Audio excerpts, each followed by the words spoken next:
The Battle of Jinyang was fought between the elite families of the state of Jin, the House of Zhao and the House of Ji, in the spring and autumn period of China. The other houses of Wei and Han first participated in the battle in alliance with the Ji, but later defected to ally with Zhao to annihilate the Ji house. This event was a catalyst to the tripartition of Jin in 434 BC, the forming of the three states of Zhao, Wei, and Han, and the start to the Warring States period. It is the first battle described in the Song dynasty history compendium Zhiji Tongzhan. Background. By 490 BC, after the destruction of the houses of Fan and Zhonghang, control of the state of Jin, then the largest state in China, was contested by four elite families: Ji, Wei, Zhao, and Han. With multiple military victories under his belt, Ji Yao of the House of Ji exerted the most influence in the Jin court. All decisions of the state had to pass through him. He also controlled the most territory within the state.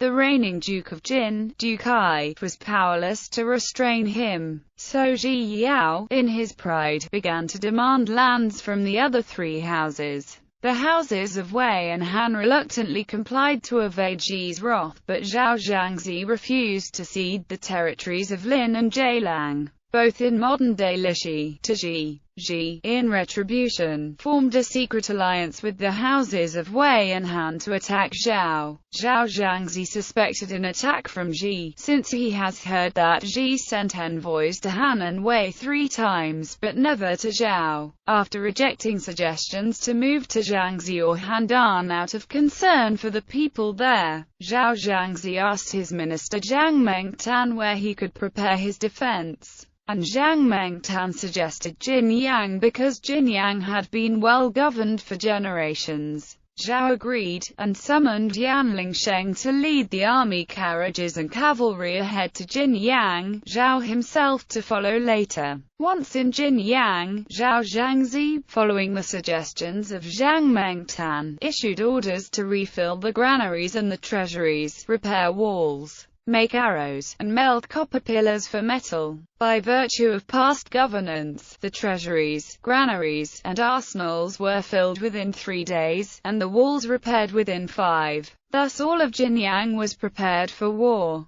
Battle. They then fanned out and surrounded the city, and a year later diverted the flow of the Fen River to inundate the city. All buildings under 3 stories high were submerged, and the people of Jinyang were obliged to live in nest-like perches above the water and hang their kettles from scaffoldings in order to cook. By the 3rd year, supplies had run out for the Zhao, diseases broke out, and the populace were reduced to eating each other's children. Although the common people remained firm in the defense, the court ministers' loyalties began to waver. Zhao Zhangzi asked Zhang Mengtan, "Our provisions are gone, our strength and resources are exhausted, the officials are starving and ill, and I fear we can hold out no longer. I am going to surrender the city, but to which of the 3 states should I surrender?" Zhang Mengtan, much alarmed, persuaded Zhao not to surrender but instead sent him out to negotiate with the houses of Wei and Han.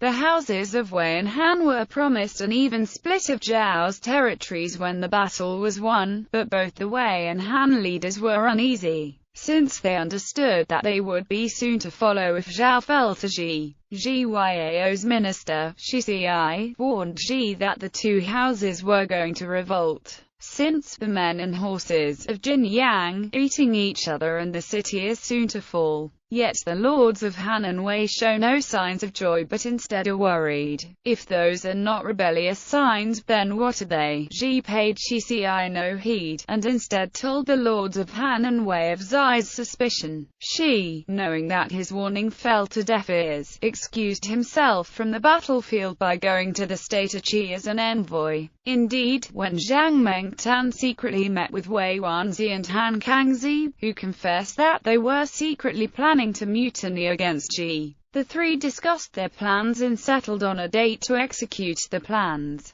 Zhang Mengtan returned to Jinyang to report back to Zhao Zhangzi, and Zhao, in joy and apprehension, bowed to Zhang several times as a sign of great reverence. One of Jiyao's clansmen, Jiguo, chanced to see the leaders of Wei and Han after the secret meeting, and warned Jiyao of the possibility that they might rebel, judging by their lack of restraints like before. Ji again chose to put his trust in his two allies, saying, "Since I have been this good to them, they would surely not attack or deceive me. Our troops have invested Jinyang for 3 years. Now when the city is ready to fall at any moment and we are about to enjoy the spoils, what reason would they have for changing their minds?" Ji told Wei and Han what Jiguo said, and the two learnt to be cautious when they saw Jiguo the next day. Jiguo, seeing the change in their looks, insisted to Ji Yao that the two ought to be executed. Ji Yao would not hear of it, and Jiguo suggested another plan to buy their friendship,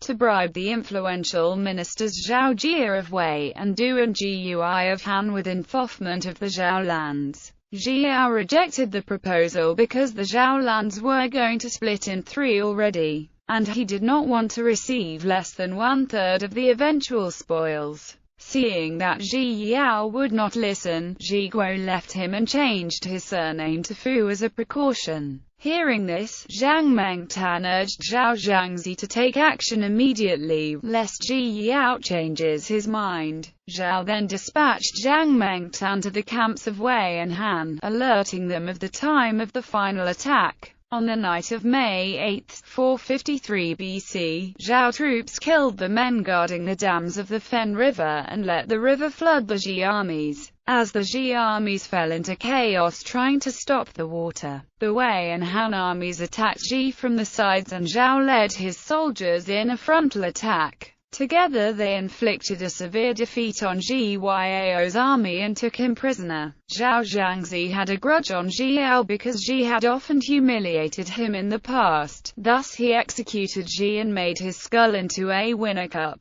No one in the house of Ji was spared save for Jiguo's family, who had already changed their surnames and fled. The territories of Ji were evenly distributed among the 3 victors. Aftermath. With the elimination of the Ji house, control of the state of Jin fell to the remaining 3 families, their powers unchecked by anyone in the state. In 434 BC, following the death of Duke Hai, the 3 families annexed all of Jin's lands, leaving only the capital estates of Jinyang and Kuo for the next Duke of Jin. In 403 BC, the Wei, Zhao and Han lords all went to King Weili of Zhou in Luoyang and were made marquises in their own right, establishing the 3 states of Zhao, Wei, and Han, ushering in the beginning of the Warring States period by Sima Guang's definition. Most historians, when referring to those 3 states, call them the 3 Jins. The state of Jin continued to exist with a tiny piece of territory until 376 BC when the rest of the territory was partitioned by the 3 Jins. The legalist thinker Hamfisi of the late Warring States period used this battle as an example of failure via greed and perversity, one of the 10 faults that a ruler should not have. He reasoned that, because Jiao was too fond for profit, he opened himself to the destruction of the state and his own demise. The Song dynasty statesman Sima Guang, in his Zhitongjian, attribute Jiyao's failure to his lacking virtue compared to his talents, and thus invited disaster.